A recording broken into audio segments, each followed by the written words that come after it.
Para nelayan di TPI Lampulo Banda Aceh dalam 2 hari ini belum banyak yang pulang menyusul adanya peralihan musim dari barat ke musim timur. Dan hal ini berpeluang terjadi angin kencang dan juga gelombang laut.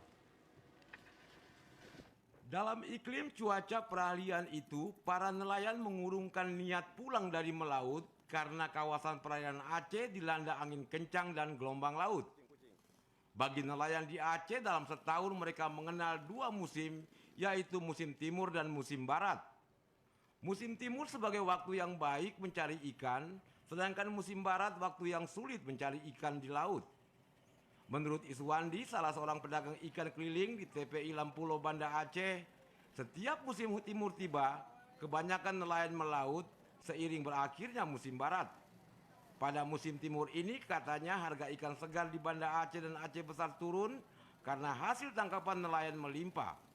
Namun dalam 2 hari ini naik dikit harga ikan akibat belum banyak but nelayan yang bersandar di TPI menyusul adanya angin kencang dan gelombang laut.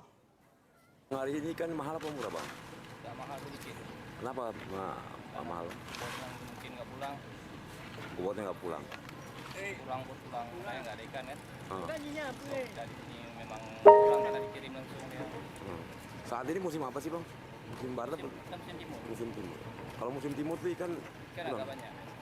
Musim timur ikan musim timur ikan agak banyak. Nah dia nggak ada anginnya, nggak kencang, airnya nggak Iya. terlalu ini ya. Dia mencontohkan harga ikan tongkol di musim timur ini biasanya antara Rp200.000 hingga Rp250.000 per keranjang. Tapi kemarin dan hari ini harga ikan tongkol naik menjadi Rp350.000 hingga Rp400.000 per keranjang. Banyak but nelayan yang belum dapat ikan karena angin kencang dan gelombang laut dalam 2 hari ini. Tim Liputan TVRI melaporkan.